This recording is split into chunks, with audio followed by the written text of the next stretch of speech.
What's up, Rockstars? Today I'm discussing how I had a chat with Leo from Mythic Games. That's right, we're talking about struggling board game developers.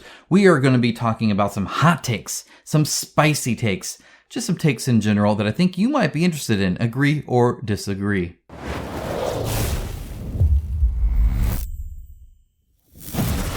Thank you to my channel sponsor Into the AM. As a company that believes hard work and a great product is a proper way to conduct business, I am delighted to have them as part of the channel. They have some of the coolest graphic t-shirts around and an absolute best fit and feel that has continually exceeded my expectations.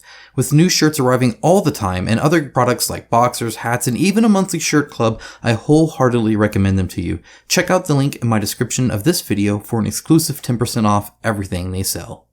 As always, like I said, you can agree or disagree. Please let me know in the comments below. Let's have a civilized conversation about some of this. I know we are all in this.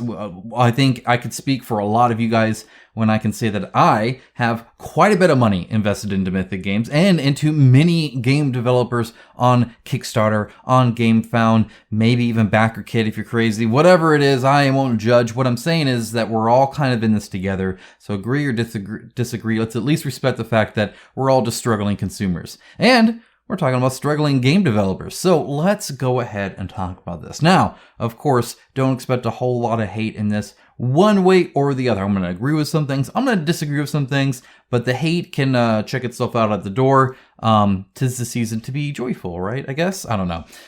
Let's talk about a big one. Refunds. I don't think Mythic Games should give refunds. Now, let me tell you about this. So, Mythic Games, I don't know if you knew this or not, but is actually going through and offering refunds to people who request it. Sounds like a pro-consumer thing, right? Well, I mean, kind of. So, first of all, they seem really smart about it. They definitely have a process in which they're doing it so that they're not like overtly really hurting themselves by offering it. So it is kind of a long, drawn-out game, but they are going through it and giving them out as they can. And I commend them for the idea, for the concept, for the thought around that. If somebody asks, yeah, we'll give you a refund. I don't think they should. And I know that might surprise some of you guys. So you're like, oh my gosh, King of Average, you're supposed to be like the voice of the people, right? Well, I mean, people have different voices. That's one problem already there. I don't think the few should ruin it for the many.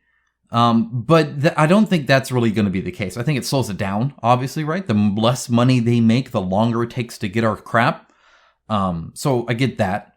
But that's not really the reason. I mean, if that was my only thought, I'd be like, well, yeah, then I mean, whatever. If it's a little bit slower, that's fine.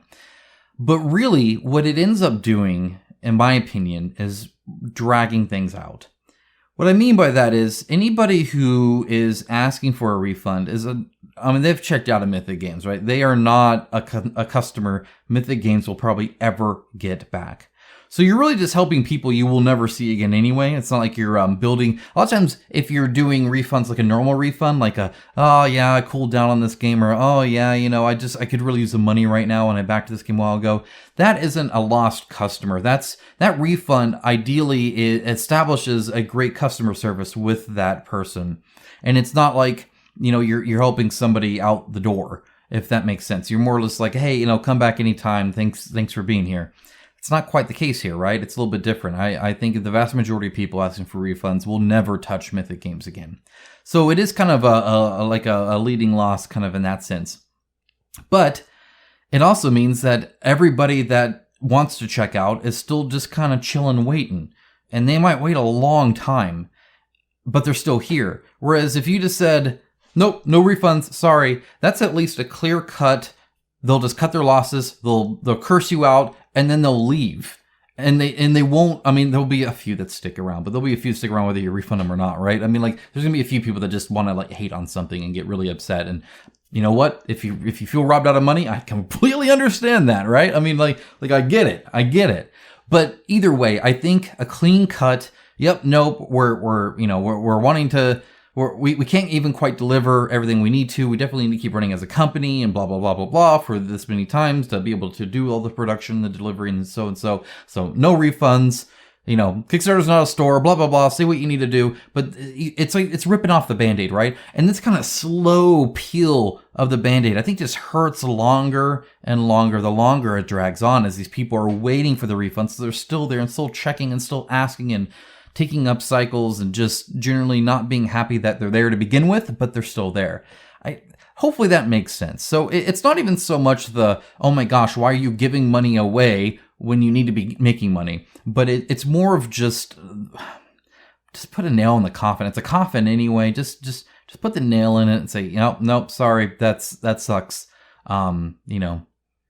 Pay your contribution or leave. Right? I mean, it sucks. But I think stringing along customers slowly off of the hope and prayer that they'll get a refund is worse than just saying, no, we're not going to string it along. We're not going to do this kind of halfsies, maybe sort of someday. Just cut it as a loss. Maybe down the line in the future, if you're doing well enough, you can just be like, hey, did you still want that refund back? Whenever. But I mean, I think if you ask for a refund, even though they're processing it, if you were late to ask for it, just chill out and leave, I guess. And it's just you're not going to get it any quicker. You're just hurting your own mental state by staying around. So that's refunds. Making profit. I think Mythic Games should make money, make profit, pay themselves, be able to go out to eat dinner with their families, all that other craziness. I know. What the heck am I talking about? I kind of talked about this with Elden Ring a little bit, and we'll discuss that in a little bit as well. But obviously, I think one thing that I've learned from this is that while it's great as a consumer to get a deal, it really sucks when that deal seems too good to be true, and then it is. Let me give you a little bit of a story here. I backed Hell, the last saga from Mythic Games. In fact, I think I did it on camera, actually. I used to record that. It's a little hard because you have to hide parts of the pledge manager and go frame by frame to make sure nobody's seeing credit card information or your legit address that is just posted out there and stuff like that. So it took a lot of editing to do, but it was kind of fun to do as well. But I ended up backing it because of how cheap it was. I was like, oh, this seems kind of interesting, but it seems like it's really early in development. I don't know, or whatever. So I'm looking at it. I'm like, it's like $100. $100. And I get this big old game with all these minis and all these campaigns and scenarios and this narrative kind of focus and all. It blew my mind. $100. I remember even being in that video and I'm just like, oh my gosh, that's a no-brainer on that case. With how much I'm getting and how much I'm paying, can you imagine a deal like that now? If you see a deal like that now, run away. Do not back it. It's too good to be true. It was too good to be true then, too. We just didn't know it at the time. But eventually it all caught up, right? I guess that's kind of the point. Well, these kind of crappier deals, with Elden Ring and stuff like that, where it's it's kind of expensive. But I also don't have that kind of is this too good of a deal? Will they deliver? It's like shoot, man, if you can't deliver off that, you just suck. You know what I mean? I paid you enough, you can deliver it. Yeah, it really sucks. It's like a balancing act between giving consumers a good deal and making sure that consumers can feel safe in the deal because the company is profitable enough to where you know that they're not going to go under, stuff like that. Another worry is desperation. If a company is struggling, they have a few options, but one of them is being desperate for money. If a company is desperate for money, if they're like, oh my gosh, we're in the red, we need to make money anyhow, they're going to really start screwing you over in different ways, whether it's a really lackluster quality change after the Kickstarter, whether it's purposely, I don't know, maybe hiding information about retail releases or real shipping costs or lack thereof real shipping costs, or nickel and diming you on expansions, or doing a whole bunch of FOMO stuff, or incentivizing all-ins. All this stuff should sound familiar because we've seen companies do this stuff, and that's because of a high desire for money. Because if a company is just kind of doing great, they just kind of do great. Now that's pros and cons too, right? Eventually, companies that are doing really good tend to rest on their laurels a little bit, tend to tend to chill out a little too much, and the kind of hyperactive up and coming people overdo it. And that's just the cyclical nature of companies. And that's outside of Kickstarter, right? I mean, you just look at companies throughout the ages, and that's what happens. You get the big company that's on top of their games, but then they're kind of like chill. And these new up and coming ones start being better and better as they're really trying. They're really putting in that effort. And then eventually they become big and chill. And then the cycle repeats, right? And that's kind of a healthy cycle to have. And having them just be desperate all the time because everybody's struggling, I don't think leads to any good deals for us as consumers. So I want Mythic Games to make money. I want all of these game developers to make money because they all owe us games. Now, after they deliver it, if we can decide then, yeah, you know what? I hope they never make another dollar again. I hope they can't launch a Kickstarter to fund for their life. I hope nobody gives them another cent. That's fine after delivery. But until that game delivers, I want that company to feel confident in putting in the most production value they can in that game because they are doing well off. Hopefully that makes sense. It's kind of an oxymoron, and I doubt I can have both, but conceptually, that's what I want. I want these companies to make money so that it's an incentive to even be in the board game industry. So it's not just necessarily the super ultra passionate rich people that can do it, or people that just are fine not making a lot of money. But anybody who has a great idea, it's a viable process to go and maybe design a game, put it on Kickstarter, get it funded, and make it because you could feed your family on it, right? I mean, at the end of the day, a lot of these indie companies I hear not making any profit at all and having to get other jobs and stuff. Man, I want you to focus on the board game that I bought. I don't want you like flipping burgers at McDonald's to make ends meet, So anyway, hot take there. Reaction to contribution equals more hidden failures. The reaction to the contribution or ask for more shipping money of Darkest Dungeon, right there with you guys. That it sucks, it's stupid, I hate it, and I really wish it was not what seemingly their first reaction to do or the first thing they wanted to do. I really wish other avenues had been pursued first, and that only as a last resort was that, unless it was a huge emergency time-wise. Like I think Oathsworn's was kind of like that, right? Where it's like, crap, we were like ready to get on a boat. We have all this product. Shipping and storing it would be ridiculous. Just we need a quick cash grab, like a quick influx.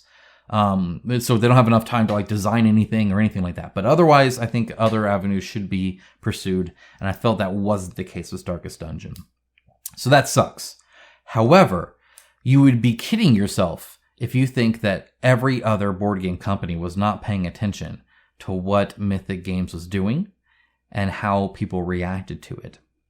One of the reasons we got to the Anasteer portion to begin with is because this was a thing that was kind of going on, right, where they weren't being very profitable, and hoping to keep those profits going so they could keep delivering all these giant, Kickstarters that they were launching and funding and whatnot. And you better believe that we have more like that. I've talked a bit on my news videos, opinion videos, about how I feel there are a lot of companies that are one Anasteer away from failure. I worry about that with stuff like Lose Smash Studio. I worry about that with other ones like Lazy Squire Games, even stuff like that, where I worry that companies are just launching even into the unknown, right? As much as I dig the company, I worry that it's like, they make these giant games, and it's like, shoot, if you just need an influx of cash to keep going, and that botches, what happens, right? I mean, really, any non-well-established company, any small company is at risk at that, right? Every farmer that's really small scale is like one bad crop away, kind of thing, right? It's like you're always kind of close to that. But if you have but normally. Let's say like, oh crap, we don't have a lot of profits to invest in our next game, so hopefully this Kickstarter does it. Oh, it didn't. Okay, then we fail, right? Well, then you just didn't make something, but you delivered everything else. The problem is when you have all these outstanding games and you get to that point, right? That's the problem, right? I mean, if you just fail to run as a company, but you have no past debt, right, to deliver games, then that's life. That's running a business, right? That's competition and capitalism, market, whatever junk, all that. But if you have all these games out, I mean, that's really bad. And I feel a lot of companies looked at what happened when they were like, well, instead of launching another campaign, a quick Super Fantasy Brawl Season 2.5 or whatever, here's some more things we had discussed. Hey, there was that Reichbuster stuff. Here's a quick expansion, a soundtrack reprint, right? You get all these reprints of these games that these companies do to keep money flowing in, which is understandable as a business. You want money to keep flowing in consistently, but I mean that's what that is, right? It's just trying to grab a bit more money. Okay, grab a bit more money. And you're going to see a lot more of that, because that's not what Mythic Games did. Mythic Games just said, hey, pay more to get Darkest Dungeon. And that was obviously a very unpopular thing to do. And so other companies said, okay, not doing that. We'll keep on just not telling you guys that we're struggling and hope that the next thing pays for it. So I'm not saying I want companies to just straight up, hey, give us some more cash. But I guarantee the reaction made sure and kind of cemented that we're going to have a lot more hidden failures, as I call them. In other words, these companies that are failures, they have failed as a company, they will not make it, and it's only a matter of time before their Anasteer comes out, before they reach the end of the road, before they become Blacklist Games or Peterson Games or all these other companies that have failed to deliver because of just running a bad business, right? And that kind of sucks, but I think that's definitely what led to it. Now, positive.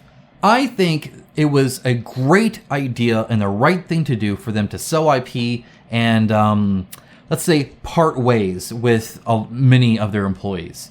So they are a much, much smaller company now, a very, very much a shadow of what they used to be. And I commend them for making that hard decision. It sucks. It really does. If you are a former employee and you're watching this, I am sorry. I really am. It sucks.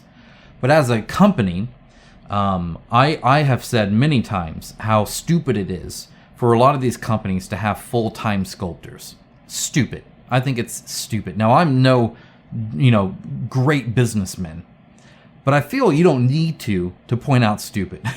And I feel that barely making reasonable profit. I mean, like real profit. Like you got cash in the bank. You could get that Anasteer bomb and be just fine and pay all of your employees for the next year until you get something else, kind of thing, right? I'm talking like a legit company, right? None of this indie crap where you're scooting by the hair on your butt that you can barely make it by, kind of thing, or maybe we'll turn a profit next time, kind of crap. So if you don't have a constant cash flow already going for you as a company to make sure that you are running a solid business, you have almost no business, I feel, having full-time employees that are temporarily needed. And what I mean by temporarily needed is every company has a capacity. Whether you're Come On, whether you're Fantasy Flight Games, whether you're Awakened Realms, whether you're Shadowborn Games, any company has a capacity. In other words, how many games can they launch and deliver? And I said this about Mythic Games a long time ago, and Peterson Games and all these others. It's like if you launch 2 and deliver 1, then you eventually get to a point where it's too much, right? Like how many do you have undelivered? Is it too much when it's 5, 10? 25, 100, 7,000. There's a number, right, where you just keep gaining more launched and not as many delivered. So you have kind of this efficiency, throughput, kind of velocity report, whatever you want to call it, junk, right? And every company has that.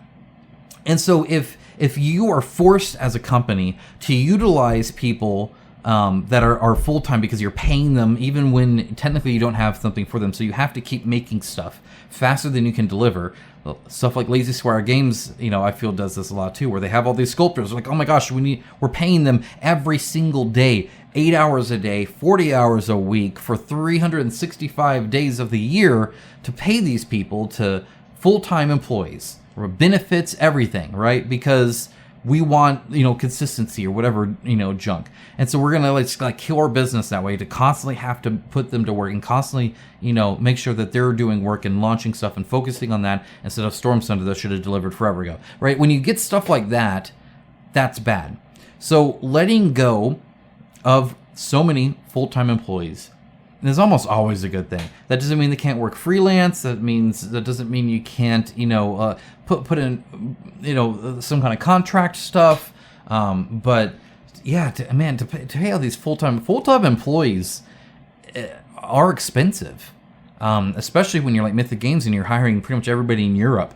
You know, I mean, don't pretend to think that a whole bunch of French devs equal a whole bunch of Brazilian devs or a whole bunch of Polish devs or a whole bunch of, you know, a variety of them, right?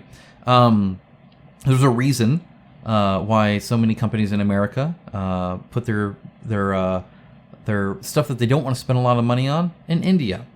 I worked for HP for a while, and one of my jobs, actually, with one of our other employees, who was a technical writer, was to move a lot of what the team did to India. And one of the things they had to come with is, okay, we need to make this team in India. How many people do we hire?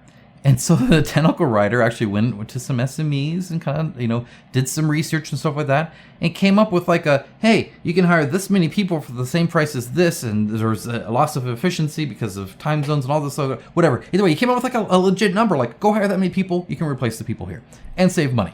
Right, and that was what HP did. You know, that's what companies do all the time. There are different costs of living. I live in Idaho, so if you think that it costs as much to live here as it does New York or California, you are way wrong. Right, the price of pretty much everything is lower, and therefore you tend to pay the person here less. So if you're stationed, if your company is in New York, you know how much remote work I could get for that because they can pay me less than the person that, you know, right next to them. It happens all the time. There are different costs of living everywhere and different prices and laws around employment and all sorts of stuff. So they definitely ran an expensive ship, and letting go of some of those expensive full-time employees, while a bummer and a hard decision, was the right decision. And of course, selling the IPs. Look, I don't. If you think Mythic Games is going to be making another Reichbusters and like making bukus of money off of it, I think you're mistaken. We'll talk about that later. But selling the IP was a good way to get a big influx of cash without launching a Kickstarter. Which really leads me to the next point. Where do they go from here? How does Mythic Games make money now? They sold the IP. They let go of pretty much everybody they possibly can. They have their store. Where they can, by the way, they're like selling pre-orders, right? So it's like, hey, we'll deliver to backers. Afterwards, you get your game, but you can go in and it's essentially a late pledge. It's not like they have this product sitting there ready to go, unless it's maybe an older campaign or something like that, like Darkest Dungeon and stuff like that. Like nobody's buying that and getting it from the store right now. At least that's my understanding of it. But either way, I mean, like, you know, how much can you realistically bring in that way? You can't launch another Kickstarter, right? Maybe there's some other things you could do with the IP that you do own.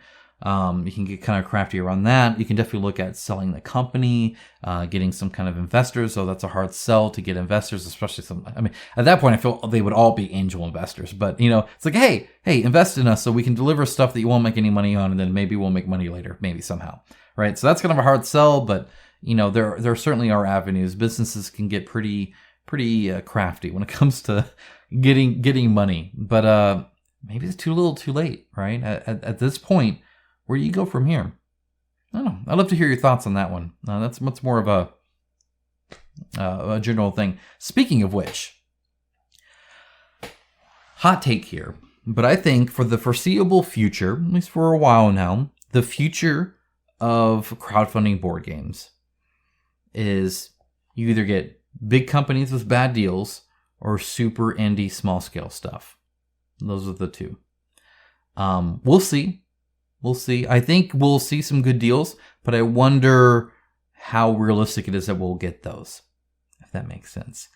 We have all sorts of stuff from, you know, like SFG doing the Elden Ring stuff, Command doing the stuff like with Marvel Zombies, a lot of IP stuff that's definitely not as good of a video as it used to be, and there's less turnout for pretty much everything. Like if you look at the recent Cthulhu Death May Die, like considering that was like a huge seller at retail, like that did not make its potential. I'm not saying it did bad, but if this had been at a different time, at a different price point, people would be backing more, right? And I feel that with Elden Ring and all sorts of other things. So I think we're going to get a lot of bad deals, or too good to be too good, you know, true deals, or small scale indie stuff. You know, a passionate guy who doesn't really want to make money. It's this part-time thing anyway.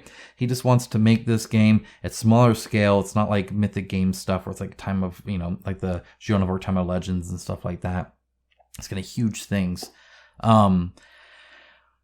I think there's going to be a few outliers, right? Archon seems to do pretty good, though they manufacture their own stuff. They are Polish-based, right? So there's definitely some synergies and savings there. Monolith seems to do pretty good, though the quality isn't as good as stuff like, Solomon Kane, like their minis, right? So Monolith, geez, too many M's. Monolith bought Solomon Kane, but Monolith doesn't make as good of minis as Mythic Games has. They do cheaper ones, more single sculpt, or even just a few pieces, and not as good plastic. like it just is. So are we getting like worse product but a better price? Are we getting a better price but and better, or a worse price but better product? It doesn't seem like there's the glory days of crowdfunding, I feel, are over. In fact, I feel the last bit of glory days we had was around the end of 2019. That was when, at least for stuff like what I look at, right? That was like Storm Thunder launched, and Oathsworn launched, and Aeon Trespass Odyssey launched on Kickstarter. It was like all these games were there, and everybody was excited, and everybody was making money, and happy, joy. And then like COVID hit, and some other companies did some stuff and all that. But it seems to have been a downward trend, and it's now spiraling, in my opinion. I don't know. Let me know what you think. I don't mean to be pessimistic here, but I do think that companies are either going to overcompensate for safety, which isn't necessarily a bad thing, and I can't blame them, or just not even really be interested in like making a profitable company and reducing scope and stuff like that, right? So I think that's it. And I guess really I'll leave you with this. Is that a bad thing? I look back here at all these games. There's a whole bunch up there, some giant games up there, right? Big campaign games. I have like 18 million Joan of Arc boxes up there. Is it a bad thing that these games will probably not die off, but definitely be less of a commonality than that we see? At least at the prices we saw them at, which in turn makes them all smaller scale as more people are priced out. Seiko Kushin's coming up, and it promises to be another big one. It also, the promise is just the all-in will be under $1,000. So yeah, enjoy your $900 all-in. I'm not saying that's the case. Right? I have not spoken to Access Mundi. They haven't told me any prices, but I'm just saying, like we're not going to get like Aeon Trespass Odyssey was when it was first on there, or Kingdom Death Monster was when it was first on Kickstarter. We're not seeing those prices ever again. And in fact, I think we're going to see less big games like that. But is that necessarily a bad thing? I've talked about not being able to play all my campaign games anyway. If in a single month I get 2 deliveries, both are 100+ hour campaigns, and then the next month I get another one that's another 120-hour campaign. And then one after that, that's a nice short 40-hour campaign. Like how many of those do I need? How many of those do you need? Have we reached market saturation, right? Where there's only so many people. I talked about my viewership to a few people, and they were asking like, what do you think like the overall potential for your views on your videos are? And I'm just about there. I feel there's only so many people that are on Kickstarter looking to buy this stuff, and then only so many people that then also go to YouTube to watch nerds talk about that stuff, and then of that, only so many people that are interested in any one product, right? And so there's you're a niche of a niche of a niche already of a genre, and it just I just think it's overcrowded. And I don't think it's a bad thing that less of these will be made. And that seems kind of weird to say. And I'm also kind of sad about that. But at the end of the day, it just means I'm tempted to buy less stuff that will just sit on my shelf. Which isn't necessarily a bad thing either.